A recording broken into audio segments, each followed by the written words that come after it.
안녕하세요. 저는 이곳 채널을 즐겨 듣고 있는 40대 여성입니다. 저는 출퇴근을 하고 평범한 하루 일상을 보낼 때마다 매번 떠오르는 사람이 한 분 있습니다. 바로 저희 시어머니인데요. 지금의 제가 있게 만들어주신 어머님이다 보니 다른 분들의 고부관계와 달리 저에게는 애틋한 분입니다. 그 누구보다 마음이 맞던 분이라 그 모습을 떠올릴 때마다 가슴이 아파오네요. 제가 왜 이렇게 시어머님을 가슴에 두고 애틋한 마음을 가지게 된 건지에 대해 이야기를 해보려 합니다. 누군가는 어머님이 하신 행동을 알아주셨으면 해서요. 그리고 금수보다 못한 한 남자의 최후도 알려드리고 싶고요. 전 어린 나이부터 굴곡진 삶을 살았어요. 평범하신 부모님과 화목한 가정에서 어린 시절을 보냈던 저는 한순간에 나버린 사고로 인해 부모님 두 분 모두를 잃게 되었고 고아가 되어 보육원에 보내지게 되었죠. 그 당시 아직 초등학교도 들어가기 전인 저에게 부모님 두 분을 잃는다는 건 이 세상 모든 것을 잃는 것과 마찬가지였습니다. 나를 지켜주던 엄마 아빠가 사라져버리니 모든 게 무섭기만 했죠. 그래서 처음 보는 사람들의 관심을 매우 경계했던 것 같아요. 하지만 의지할 곳이라고는 보육원에 계신 수녀님들과 선생님들밖에 없었고 그분들께서 보이시는 관심과 애정에 마음의 문을 열 수밖에 없었죠. 그렇다고 부모님을 잃은 슬픔이 금방 없어지진 않았지만 수녀님들께서 제 마음을 어루만져 주셔서 다행히 조금씩 그 슬픔을 극복해 나갈 수 있었습니다. 부모님을 잃기 전까지만 해도 저는 남자아이라고 오해를 받을 만큼 천방지축의 어린아이였는데 그날의 일 때문인지 보육원에 들어와서는 혼자서 하는 걸 좋아하게 되었어요. 자연스럽게 공부하는 시간이 많아졌죠.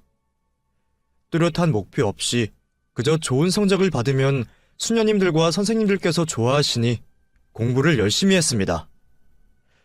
그러다 지금 내가 받고 있는 도움들을 또 다른 도움을 필요로 하는 누군가에게 전달하면 의미가 크겠다고 생각했죠. 그렇게 누군가의 도움을 줄 수 있는 사람이 되겠다는 목표를 가지고 나서 더 열심히 공부를 했던 것 같아요. 감사하게도 제가 공부에만 집중할 수 있게 도움을 주신 후원자분을 만나게 되면서 더욱더 공부에 전념을 다할 수 있었습니다. 입시를 마치고 좋은 대학을 들어가게 되었고 만 19세가 되었을 때 보육원에서 퇴소하게 되었죠. 그때까지 전 어떤 직업을 해야 할지 고민에 빠져 있었어요. 대학을 다니는 동안 계속 진로에 대해 고민만 해오다 보니 너무 속이 답답했습니다. 부모님이 계시다면 진로에 대해 고민을 터놓고 이야기를 할 수 있었을 텐데 저에게 어떠한 길들이 있는지 알려줄 사람들이 곁에 없었죠. 너무 답답할 때면 성당을 찾아 기도를 하곤 했어요. 그날도 혼자서 기도를 하고 있다 나오는 길이었는데 제가 가까이에 있는 걸 보지 못하고 계속 헤매고 있었다는 걸 깨달았죠. 제 평생을 희생하며 도울 방법을 전 이미 알고 있었습니다. 바로 수녀님이 되는 일이었죠. 하지만 그 일을 선택하는 게 쉽지 않은 일이라는 걸 잘 알고 있었습니다. 어쩌면 제가 감당할 수 없는 일일 수도 있었어요. 고민을 하고 있던 차 우연히 알게 된 남자로 인해서 그 고민을 잊어버리게 되었죠. 제가 알바를 하는 곳에 자주 드나들던 영재 씨가 어느 날 불쑥 저에게 데이트 신청을 해왔습니다. 수줍은 소년처럼 저에게 데이트를 해달라는 그 말에 웃으며 넘어갈 수밖에 없었죠. 꼭 연애가 아니더라도 좋은 친구가 될 수도 있겠다는 생각에 만날 약속을 잡고 남자가 말한 데이트를 즐겼어요. 그 만남이 계속해서 이어지다 보니 어느새 제 마음이 그 남자에게 들어와 있었습니다. 좋은 남자였어요. 절 많이 아껴주었고 사랑해주었죠. 소심한 성격이라 제가 더 조심스럽게 영재 씨를 대해야 했지만 자주 삐지는 그 모습도 좋았습니다. 좋은 것만 보고 자라왔는지 때 하나 묻지 않은 모습에서 이 남자라면 평생을 믿을 수 있겠다고 생각했죠. 어쩌면 고아나 마찬가지인 저에게는 과분할 정도의 사람이었어요. 그 남자와 결혼 약속을 하고 처음으로 시어머니가 되실 분을 만나게 되었죠. 제가 처한 환경으로 긴장을 할 수밖에 없었는데 그런 제 긴장이 한순간에 풀릴 만큼 어머님께서는 따뜻한 성품을 가지신 분이었어요. 시어머니께서는 혼자 고생을 하시며 영재씨를 키워오신 탓인지 일찍 부모님을 잃고 혼자 이 세상을 살아가는 저를 기특하게 봐주셨습니다. 어머님께서도 여자 혼자 영재씨를 키우며 갖은 고생을 하셨고 새빵살이를 할 때 만나게 된 은인분께 많은 도움을 받으셨다면서 저에게도 그러한 든든한 울타리가 되어주시겠다고 하셨죠. 첫 만남에 허례허식이 있는 말이 아니었어요. 어머님께서는 저를 무척이나 아껴주셨고 아직 남편과 결혼을 하기 전임에도 불구하고 친딸처럼 이것저것을 챙겨주셨죠. 딸이라고 불러도 되냐며 말씀을 하셨지만 그마저도 하늘에 계시는 저희 부모님께서 기분이 나쁘실 수도 있으시다며 마음 놓고 부르시지 못하셨습니다. 이런 분을 시어머니로 만나게 된 것을 제 평생의 행운이라고 생각했어요. 덕분에 어려움 없이 결혼 준비를 할 수 있었고 남편과 깨소금 나는 신혼생활을 하기 전부터 시어머님과 더 즐거운 생활을 보내고 있었죠. 결혼을 하고 나서도 일로 바쁜 남편보다 어머님과 더 많은 시간을 보낼 수 있었습니다. 저도 저를 그만큼이나 좋아하셨던 이유를 모르겠지만 제 얼굴만 보고 있어도 좋다고 하셨어요. 그 말씀이 너무 감사해 저도 제 친어머니로 생각하고 뭐든지 잘해드리려 노력했죠. 이렇게 마음이 맞는 시어머니라면 평생 같이 살 수 있을 것 같았습니다. 합가를 생각해봤지만 어머님께서는 그마저도 저를 배려하신다며 꿈에도 그런 생각하지 말라 하셨죠. 하지만 전 언젠가는 꼭 어머님을 모시고 살아야겠다는 생각을 하고 있었습니다. 그렇게 평범하지만 더할 나위 없이 행복한 결혼 생활을 하고 있었어요. 저를 사랑해주는 남편과 어머님으로 인해 태어나 가장 큰 사랑을 받고 있었죠. 하지만 행복하기만 할 것 같은 결혼 생활에 조금씩 먹구름이 끼기 시작했습니다. 남편이 조금씩 변해가고 있었거든요. 그 먹구름의 시작은 술이었어요. 연애 때는 술 한잔 마시기 힘들어하던 남편이 사회생활을 하며 어쩔 수 없이 술자리를 하게 되었고 주변 사람이 권하는 술을 거절하지 못해 취해서 집으로 돌아오곤 했죠. 그런데 언젠가부터 술만 먹으면 자꾸 폭력적인 모습을 보이는 겁니다. 처음에는 힘든 사회생활로 인해 생긴 스트레스를 푼다고 생각했어요. 더 나은 방법으로 풀면 좋겠지만 욕을 하고 소리를 질러 풀릴 수 있는 스트레스라면 쌓아두는 것보다 나을 거라고 생각했죠. 그런데 점점 더 행동이 과격하게 변하기 시작했고 나중에는 물건을 부수고 저에게 위협까지 하는 행동을 보였습니다. 한바탕 난리가 끝나고 아침이 되면 남편은 전날 일이 생각이 나지 않는다고 했지만 자신이 벌인 잘못을 인정하며 두 손 모아 싹싹 빌었죠. 폭력적인 행동을 할 때는 무섭고 화도 났지만 다시 순한 양이 되어 잘못을 빚는 남편을 보면 마음이 약해져 용서를 할 수밖에 없었습니다. 그런 일이 여러 번 반복되었죠. 하지만 계속 같은 일을 반복할 수는 없었어요. 천성이 유약한 남편에게 을의 입장이 되어 스트레스를 많이 받는 회사 생활은 어울리지 않는다고 생각했죠. 거기다 회식을 하며 뺄 수 없는 술자리로 인해 먹는 술이 가장 문제 같아 보였습니다.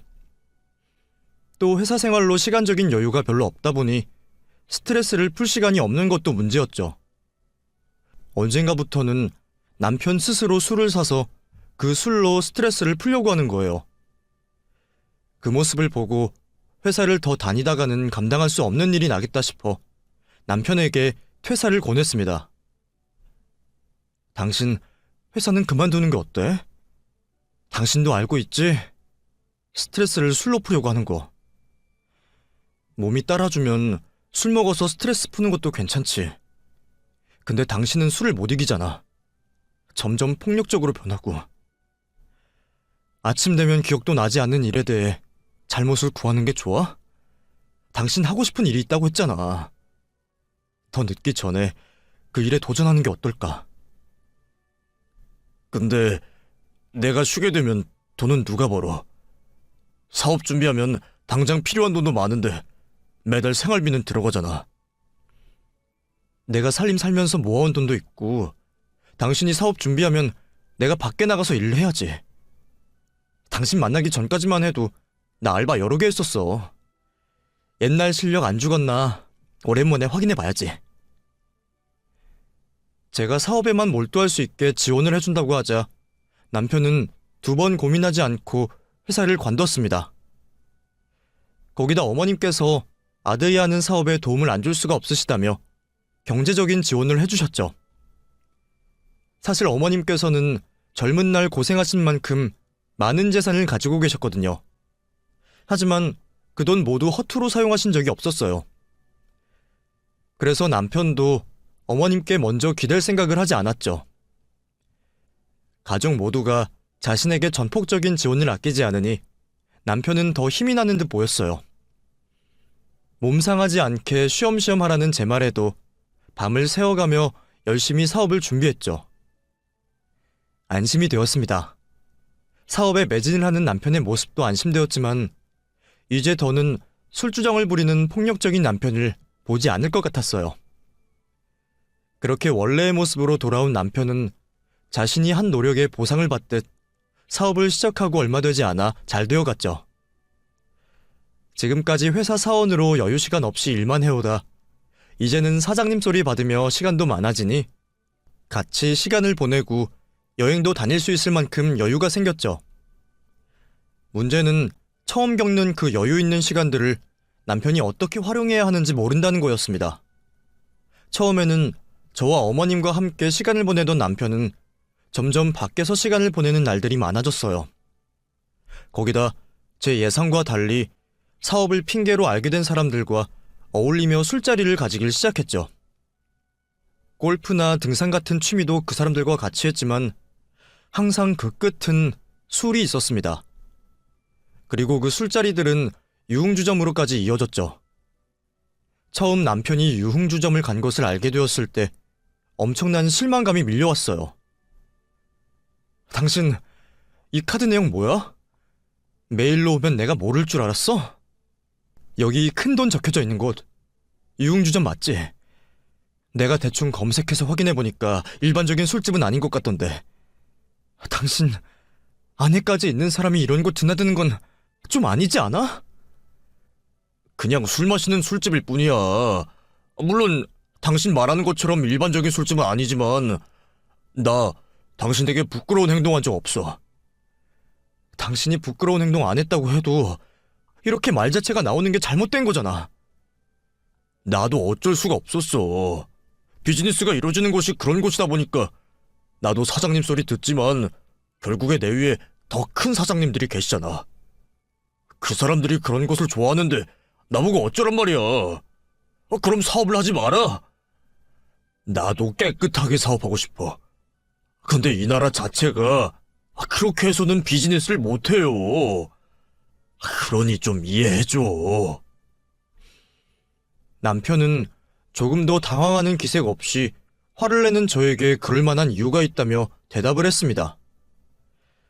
그 대답이 맞는다고 해도 이해가 되지 않았어요. 절대 그런 곳을 갈 사람이 아니었는데 어울리는 사람 때문인지 아니면 갑작스럽게 변화된 자신의 환경을 제어하지 못하는 건지 점점 사람이 변하기 시작했죠. 남편에게 점점 더 실망을 하던 중에 다른 여자까지 만나고 있다는 걸 알게 되었습니다. 이번엔 또 뭐라고 핑계댈 건데? 여자 만나는 것도 비즈니스야? 그 술집 여자를 백 사주고 옷 사주는 것도 비즈니스야? 당신 정말 왜 이래? 왜 사람이 점점 더 이상하게 변하는데? 이제 뭐야? 그 여자랑 결혼이라도 할 거야? 아니면 두 집 살림이라도 하겠다는 거야? 나 이제 당신 용서 못해. 난 당신이 좀 더 마음 편안한 환경에서 우리들과 시간을 보낼 수 있길 바라는 마음에 회사를 그만두게 했던 거야. 이렇게 발정난 개처럼 행동하라고 밀어준 게 아니라고. 우리 이혼해. 뭐? 발정난 게? 그리고 이혼을 하자고? 당신 미쳤어? 아내라고 기어오른 것도 봐주고 있었더니 남편 머리 꼭대기까지 올라서려고 해. 네가 안 맞아서 정신을 못 차리는 거지? 그래서 아무 말이나 막 하는 거고. 그래, 된통 혼나고 나서도 아무 말이나 막 할 수 있나 보자. 잘못을 저지른 남편은 화를 내는 제 말이 거슬렸는지 급기야 저에게 폭력까지 휘둘렀습니다.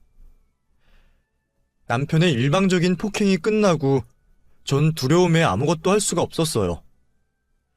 처음 겪어보는 폭력이 너무 무서웠습니다. 이혼이라는 이야기를 다시 꺼냈다가는 저에게 끔찍한 일이 발생할 것만 같았어요. 결국 폭력을 휘두르는 남편이 무서워 억지로 결혼 생활을 이어가게 되었죠. 남편의 말을 순순히 따랐지만 그렇다고 해서 남편이 저를 폭행하지 않았던 건 아니에요. 한 번이 힘들었던 거지 2번, 3번, 4번은 너무도 쉽게 이루어졌죠. 폭행의 이유도 별것이 아니었습니다. 많은 이유가 있었지만 전부 일상적인 것들 중에 남편의 마음에 들지 않는다는 거였죠. 그러다 우연히 어머님께서 제가 남편에게 폭행을 당하고 있다는 사실을 알게 되셨어요. 그 사실을 아시자마자 남편에게 경고를 하며 혼을 내셨죠. 그런데 문제는 남편이 어머님께도 폭행의 위협을 했다는 거였어요. 어머님께서도 적지 않은 충격을 받으신 것 같았죠. 그 모습을 보시곤 어머님께서는 저를 집으로 대피시키셨고 저에게 이혼을 하라고 먼저 권하셨습니다. 현아야, 이거 네가 생각하는 것보다 훨씬 더 심각한 상황이야. 이러다가 너가 정말 위험하다고.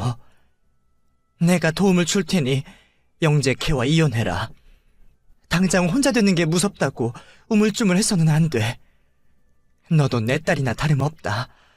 내 딸이 남편 때문에 맞고 힘들어하는 모습 내가 못 봐. 내가 변호사부터 잠시 피신해 있을 집까지 구해줄 테니 너는 아무 걱정하지 말고 영재 채에게서 떨어질 생각만 해.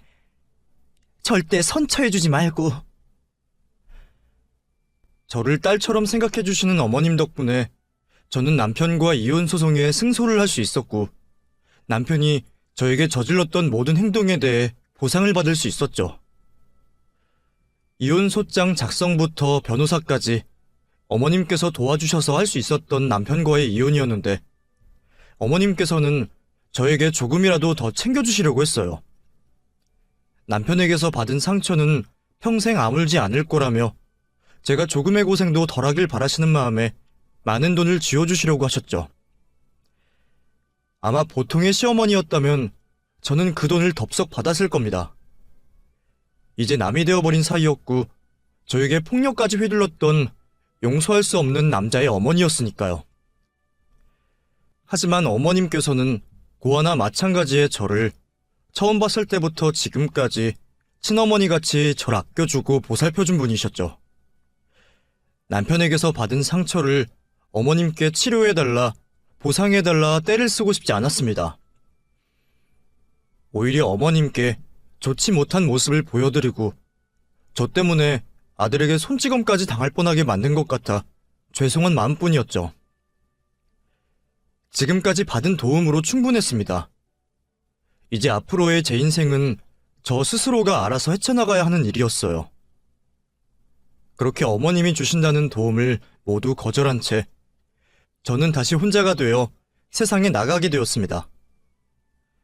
남편을 변하게 만든 사업이 잘 되었던 걸 다행이라고 해야 할지 덕분에 이혼을 하고도 큰 어려움 없이 생활할 수 있을 만큼 재산 분할과 위자료를 받았어요.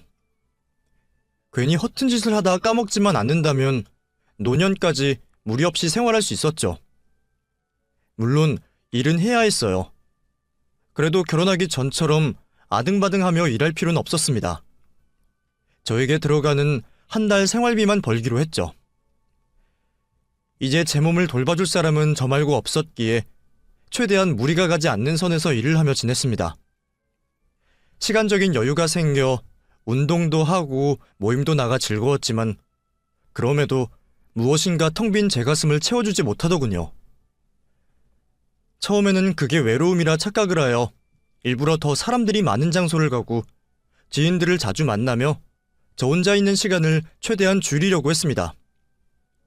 마지막에는 무섭고 보기 싫었던 남편이었지만 그래도 한때 사랑하던 사람과 헤어진 것이니 그 이별로 인해 자연스럽게 따라오는 감정이라고 생각했죠. 그런데 사람들에게 둘러싸여 있는 삶을 살아도 정신만 없을 뿐 지인들을 만나는 그 순간도 가슴이 공허했죠. 도대체 제가 느끼는 감정이 무엇인가 싶어 집에 홀로 앉아 생각을 하고 있는데 우연히 TV에서 연예인이 나와 봉사활동을 하고 있는 프로를 보게 되었습니다. 그 장면을 보자마자 아, 나 저기 가고 싶다. 사람들을 도와주고 싶다. 라는 생각이 들더군요. 그 다음 날부터 제가 살고 있는 지역에 가장 가까운 곳에 봉사활동을 할 만한 곳이 있는지 찾게 되었습니다. 한 보육원에 전화를 하여 제가 도움을 줄 수 있는지 확인을 해보았죠. 제 연락을 의심스러워하던 선생님은 저의 어린 시절 이야기를 들으시곤 봉사활동을 하러 찾아와도 된다고 하셨죠. 그날부터 가슴이 요동치기 시작했습니다. 얼마나 기대가 되었는지 결혼식장을 들어가기 전보다 훨씬 더 진정이 되지 않았죠. 그렇게 봉사활동을 하러 가서 일을 하고 집으로 돌아온 저는 그제서야 제 텅 빈 가슴을 채워줄 수 있는 게 무엇인지 알게 되었어요. 제 어린 시절의 일들 때문에 그랬는지 모르겠지만 희생을 하여 누군가를 돕는다는 게 저를 완전하게 만들어주는 것 같았습니다. 전 남편과의 힘들었던 결혼 생활로 만신창이가 되었던 제 마음을 봉사활동을 다니며 추스를 수 있었죠. 평일과 낮에는 일을 하고 저녁과 주말에는 봉사활동을 다니며 바쁘게 하루를 살았습니다. 분명 결혼 이전보다 더 바쁜 삶을 살고 있었지만 단 하루도 힘들지 않았어요. 그렇게 바쁘게 살고 있던 도중 시어머님의 친구분께서 연락이 오셨습니다. 평소 가벼운 인사 말고는 단 한 번도 개인적인 대화를 나눈 적 없던 사이여서 저에게 연락을 주신 것에 궁금했죠. 한참 동안 다른 말씀을 하시며 말을 돌리시던 아주머니께서 저에게 본론을 말씀하시길 정하셨는지 불편하게 듣지 말라며 서두를 꺼내셨죠. 내 일도 아닌데 직접 말을 전하려고 하니까 혹시 괜한 짓을 하는 건 아닐까 해서 말 꺼내기 쉽지가 않네. 옆에서 어머니를 보고 있는 내가 너무 힘들어서 하는 말이니 혹시 불편하더라도 좀 이해해줘요. 그러니까 영재 엄마가 말이야 좀 아파. 병원에서도 살 날이 얼마 안 남았다고. 더 이상 치료는 의미가 없다고 하더라고.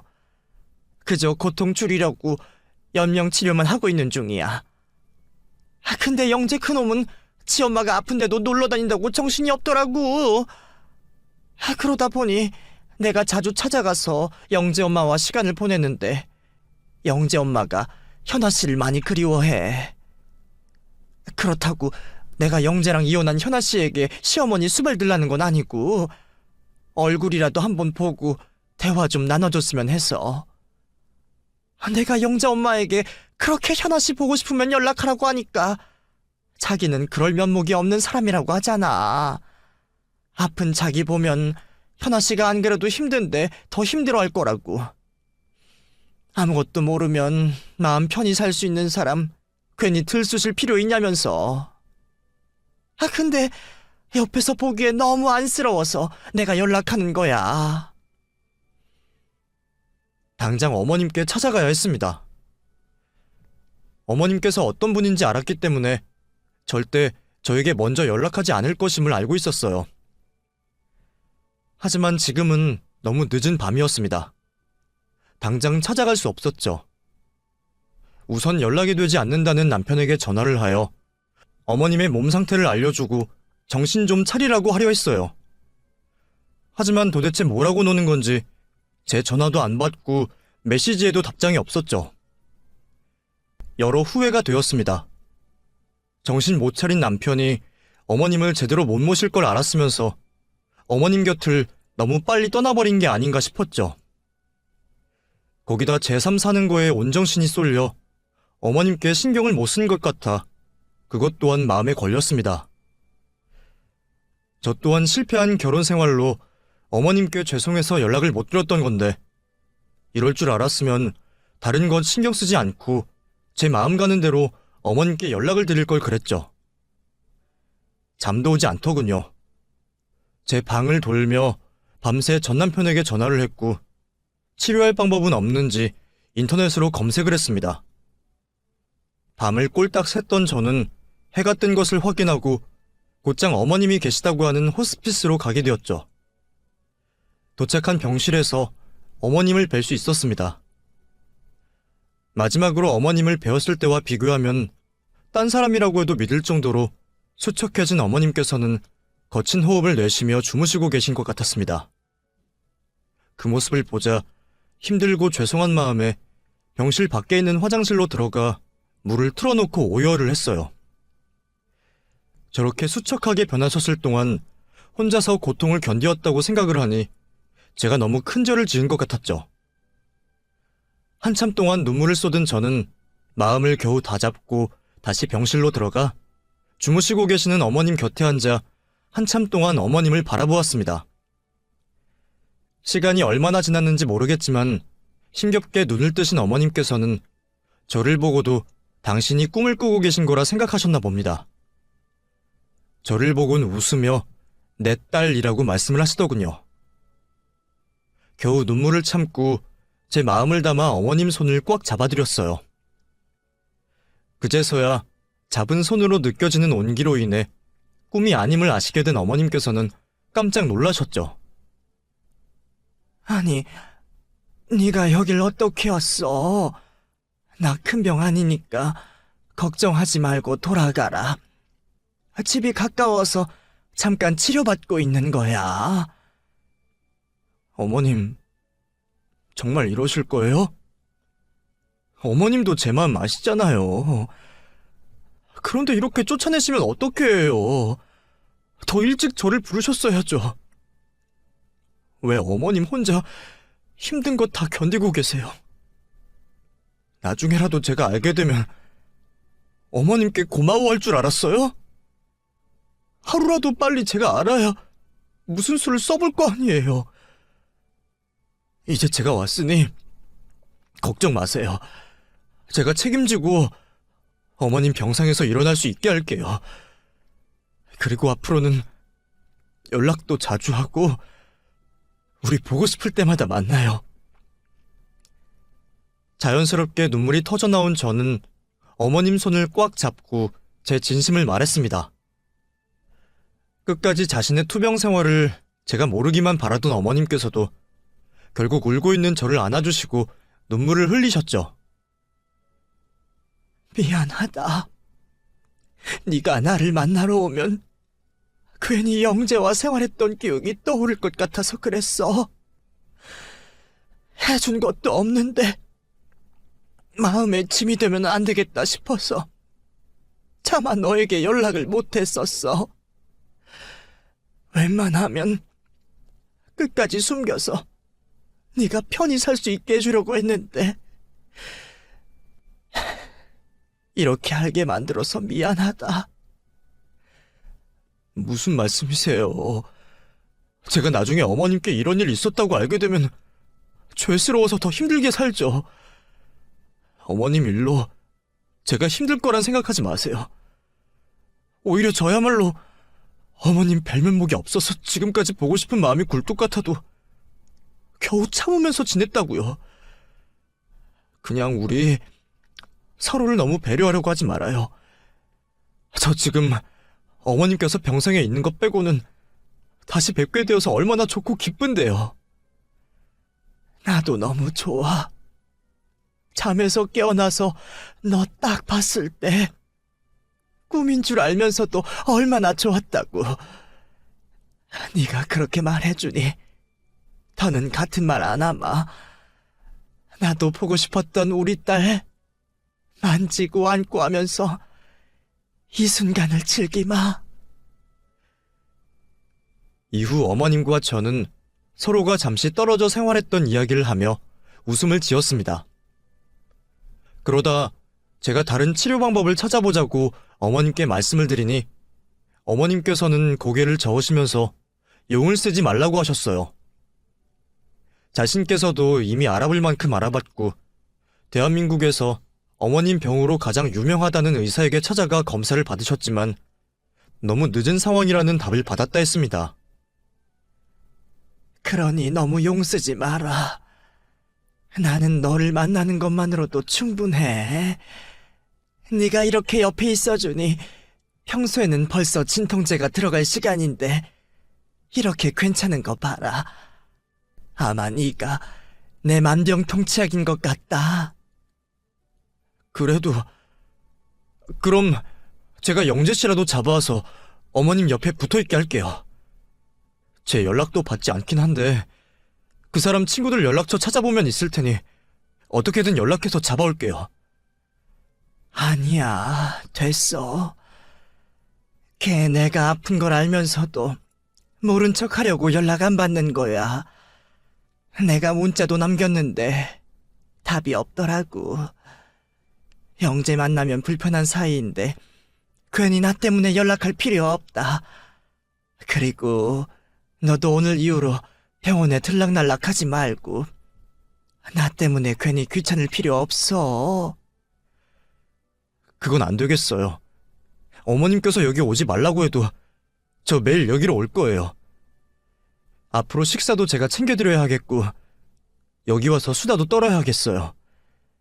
앞에 말하신 건 다 알겠는데 여기 찾아오는 건 제 마음대로 할래요.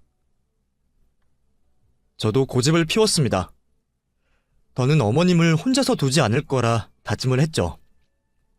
어머님께서도 제 고집을 꺾지 못하실 걸 아시고는 그 말을 꺼내지 않으셨죠. 어머님 앞에서는 전 남편에게 연락하는 걸 그만두겠다고 말했지만 그럴 수가 없었어요. 그날 제가 봤던 어머님의 상태는 너무 좋지 않아 보였고 바로 다음 날 무슨 일이 벌어질지 모르는 상황에 아무리 망나니 같은 자식이라도 부모 옆에 있어야 투병하시는 어머님께 힘이 될 거라고 생각했죠. 낮에는 일을 하고 퇴근을 해서는 호스피스에 있는 어머님을 보살폈던 저는 틈이 날 때마다 전 남편에게 연락을 취했습니다. 전 남편의 친구들 연락처를 찾아 행방을 수소문해봤지만 다들 입을 다물기로 약속을 한 것인지 아니면 정말 친구들에게도 연락을 하지 않고 여행을 다니는 것인지 단 한 번을 전 남편과 통화할 수 없었죠. 애가 타는 시간은 하염없이 흘러갔고 날이 갈수록 점점 더 몸에 힘이 빠지시는 어머님을 뵈며 마음이 조급하게 변해갔습니다. 그러다 어머님을 뵙고 집으로 돌아와 잠을 청하려고 하는데 어머님께서 저를 부르셨죠. 아가, 잠깐 병원에 와줄 수 있니? 지금까지 이런 일이 없었기에 전 분명 무슨 일이 있겠다 싶었죠. 잠옷바람에 외투만 걸치고 곧장 병원으로 갔습니다. 분명 제가 병원을 떠나왔을 때만 해도 힘들어하셨지만 나쁜 몸 상태는 아니셨는데 병원에 도착을 하니 급격히 몸이 안 좋아지신 상태였습니다. 어머님께 부르신 이유를 물으려 하는데 병원 관계자들이 어머님을 다른 병실로 모신다고 하더군요. 병원 관계자들은 어머님께서 임종이 얼마 남지 않았을 거라 말씀하셨습니다. 그리곤 임종을 맞이할 가족들을 부르라 했죠. 제발 지금이라도 남편이 전화를 받아주길 바랬습니다. 도대체 얼마나 큰 불효를 저지르려고 이러나 싶었죠. 제 간절한 바람에도 남편은 연락이 오지 않았어요. 혹시 남편에게 연락을 하는 사이 어머님 몸 상태가 급격히 안 좋아지면 어떡하나 싶었던 저는 병실로 들어가 어머님 손을 꽉 잡고 있었죠. 그러면서 한 손으로는 계속 전화를 받지 않는 남편에게 전화를 걸고 있었습니다. 그때 어머님께서 힘겹게 저를 부르시곤 고개를 저으셨어요. 전화하지 말아라. 걔가 이제 와서 전화를 받겠니? 사람이 신기한 게 자기 갈 데를 아는 것 같아. 내 느낌이 오늘 너를 부르지 못하면 다시는 못 볼 것 같더라고. 어차피 여기 입원할 때부터 정해져 있던 상황인데 너무 힘들어하지 말고 가슴 아파하지도 말아라. 이기적일 수도 있지만 난 네가 내 마지막 순간까지 있어주는 게 너무 행복해. 어머님, 그런 말씀 하시지 마셔요. 내일 우리 또 행복하게 웃고 대화해야죠. 우리 봄에는 꽃 구경도 가기로 했잖아요. 그래, 그러기로 했는데 내가 같이 못 갈 것 같아. 미안하다. 미안해. 이제 내 숨이 곧 떨어질 것 같아서 지금 이렇게 말할 힘이 남아있을 때 말을 해야 할 것 같다. 내가 오늘 널 다시 병원으로 부른 이유이기도 하고 내가 많이 부족했는지 아무래도 자식 농사는 망친 것 같아. 그 망친 자식을 나 혼자 감당하면 문제가 없었을 건데 그놈이 착한 현아 너에게도 큰 피해를 줬구나. 그 일은 내가 죽어서도 미안해하마. 정말 미안해. 형제 저놈, 내가 죽으면 재산 물려받을 사람이 자기밖에 없으니 최소한의 자식 노릇도 안 하는 것 같던데 저런 놈에게 줄 수 없지. 그러니 너에게 내 전 재산을 부탁하마. 네? 그게 무슨 말씀이세요? 제가요? 그래, 그냥 내 재산 전부를 상속받으라는 게 아니야. 나 대신에 좋은 일을 하는데 네가 도와달라는 거지. 내가 너에게 재산을 상속한다고 해도 문제가 많을 거라고 생각했다. 형제 저놈이 가만히 있을 놈도 아니고 너도 내 재산을 받는 게 눈치 보이고 신경이 쓰이겠지. 그래서 어떻게 할까 하다 네가 요즘 봉사활동 다니고 있다는 말에 좋은 생각이 났다. 내 재산들로 재단을 세우고 그 재단에 이사장을 너로 세울 생각이야. 너도 알다시피 나도 내 어려운 시절 받은 도움을 다른 사람들과 나누고 싶었어. 비록 살아서는 이 생각을 너무 늦게 깨달아 하지 못하게 되었지만 내가 죽고 나서 내 생각과 바램을 네가 대신 이어가주면 되지 않겠니? 너도 최근에 이와 비슷한 일을 더 제대로 해보고 싶다고 말했고 네 바램 내가 대신 들어주마. 너에게 직접적으로 건네주는 재산도 아니니 영재 그놈이 문제 삼아보려 해도 아무 소용이 없을 거다. 재단이라니 꿈에도 생각하지 못한 단어였습니다. 제 꿈은 기껏해야 365일 내내 제 손길이 필요한 곳에서 머물며 도움이 필요한 이들을 봉사하며 돕는 정도였어요. 그런데 재단이라니 조그마한 가게도 운영해 본 적 없는 저에게 어머님의 그 큰 돈을 가지고 재단을 운영하는 건 가당치 않다고 생각했죠. 분명 이 큰일에 저보다 더 적합한 사람이 있다고 생각했습니다. 부담이 되었던 전 어머님께 할 수 없을 거라 말씀드렸죠. 아니, 나는 확신한다. 내 주위에 너만큼 이 일에 맞는 사람은 없어. 그래도 정 그렇게 부담이 된다면 재단 이사장 자리를 취소할 테니 내 재산을 받을 거니? 그렇게 하지도 않을 거잖아. 다른 부담 가지지 말고 그냥 나와 같이 좋은 일 한다고 생각하고 지금의 너처럼 하면 된다. 말하시는 것도 버거워하시던 어머님께서는 힘없이 제 손을 잡으려고 하셨어요. 임종이 가까워지는 만큼 제 손을 잡지 못하고 얹어있는 상태였지만 그 손에서 느껴지는 강한 어머님의 의지와 생각을 읽을 수 있었죠.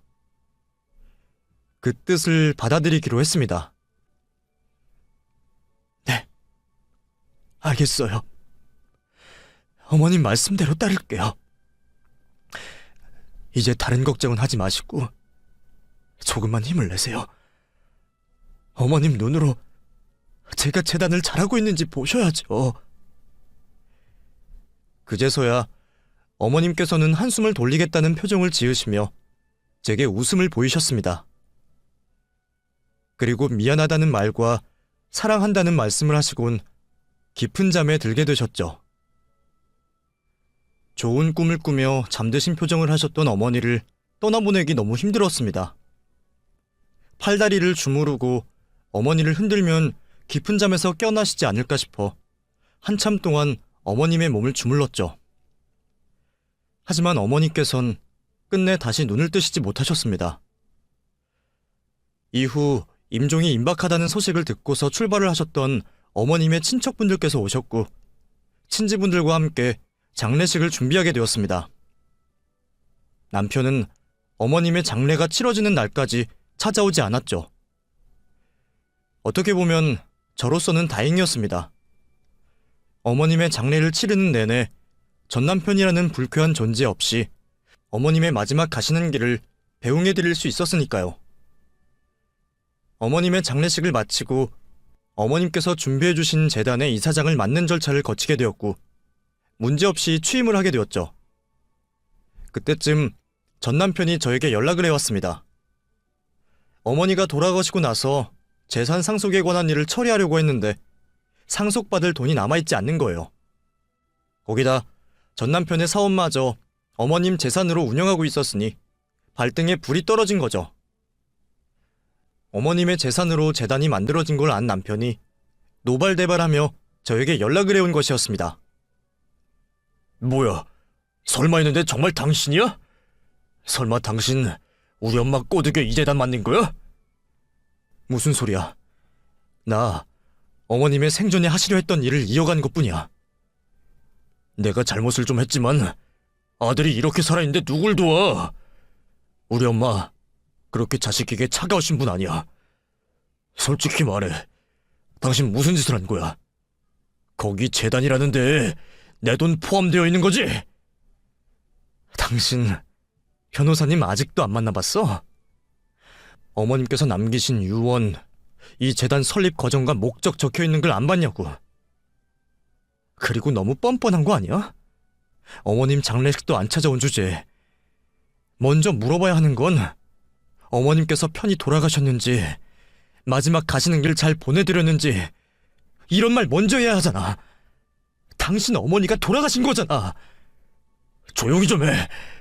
이거 분명 문제가 있는 거야. 우리나라 법이 이렇지가 않다고. 내가 자식인데 어떻게 내 동의도 없이 재산을 마음대로 해. 나 이거 문제 삼을 거야. 거기에 있는 내 돈들 거지 같은 놈들 도와주는데 단돈 10원도 못 준다고. 당신 똑똑히 들어. 우리 엄마 내 돈 조금이라도 쓰면 남의 돈 훔쳐가서 마음대로 쓴 죄로 쇠고랑채기 할 거야. 알았어? 벌레 같은 새끼. 그래, 너 하고 싶은 대로 해. 법적으로 할 수 있으면 해보라고. 애초에 너 같은 새끼 도와줄 생각도 없었지만 그래도 어머님 자식이고 내 남편이었으니까 정말 도움이 필요하면 돕겠다고 생각했어. 근데 너같이 돈밖에 모르고 사람 노릇할 줄 모르는 놈과는 아예 상종을 하면 안 되겠다. 앞으로 문제 삼을 거 있으면 우리 재단 변호사와 통화해. 한 번만 더 내 쪽으로 연락하면 협박죄로 당신이야말로 쇠고랑차게 만들어줄 테니까. 그 전화 이후로도 남편은 제 경고를 무시하듯 제게 전화를 걸어 욕설과 위협을 했죠. 아마 자기도 변호사를 통해 알아본 결과 재산을 돌려받을 수 없다는 걸 알아서 더더욱 그러한 행동을 하는 듯 보였습니다. 하지만 저 또한 전 남편이 저를 괴롭히도록 가만히 두고 있지만은 않았습니다. 해당 내용을 모두 녹음을 하고 경찰에게 신고를 하여 협박죄로 신고를 하게 되었죠. 신고 이후에도 여러 번에 걸쳐 같은 전화를 했던 남편은 결국 경찰에게 잡혀 조사를 받게 되었습니다. 실질적으로 처벌을 할 수 있을진 모르겠지만 더 이상의 협박을 하다간 어떤 일이 벌어질 거라는 경고를 보여준 저는 전 남편의 선처를 바랬고 고소를 취소하게 되었죠. 이유는 그래도 제 사랑하는 어머님의 아들이라는 이유였고, 두 번째는 더 이상 떨어질 것도 없는 불쌍한 존재였기 때문이었습니다. 제가 해줄 수 있는 최대한의 관용을 베풀기로 한 거죠. 어머님의 재정적인 도움이 없자 남편의 사업은 이미 망해버린 단계에 있었고, 평소 엉망인 행실들로 인해 주변 사람들 모두 다 떠났어요. 경찰서에서 본 남편은 그제서야 자신의 행동들 모두를 후회하는 듯 보였지만, 이미 자신이 했던 행동들로 인해 그대로 그 잘못들이 자신에게 돌아온 이유였죠. 후회하는 남편을 본 그날 이후 다시는 남편을 볼 수가 없었습니다. 그 이후 저는 어머님 뜻을 이어받은 재단을 잘 운영해 나가고 있습니다. 매번 출퇴근을 할 때마다 보는 어머님의 사진을 볼 때면 같이 있지 못하는 현실이 너무 안타깝습니다. 살아계셨다면 분명 저만큼이나 뿌듯해하시고 좋아하셨을 텐데 같이 이 의미 있는 일을 하지 못하고 있는 게 아쉽기만 하네요. 그런 생각이 들 때마다 어머님의 몫까지 제가 열심히 해야겠다고 다짐을 해요. 어머님께서 물려주신 뜻과 유산, 제가 잘 지켜나가 누군가가 이 의지와 뜻을 이어받을 수 있게 해야죠. 제 이야기는 그만 여기서 마치도록 하겠습니다. 힘든 세상, 도움이 필요하실 땐 항상 도울 준비가 되어 있는 사람들이 있다는 걸 잊지 마셨으면 좋겠네요. 그럼 제 사연 들어주셔서 감사합니다.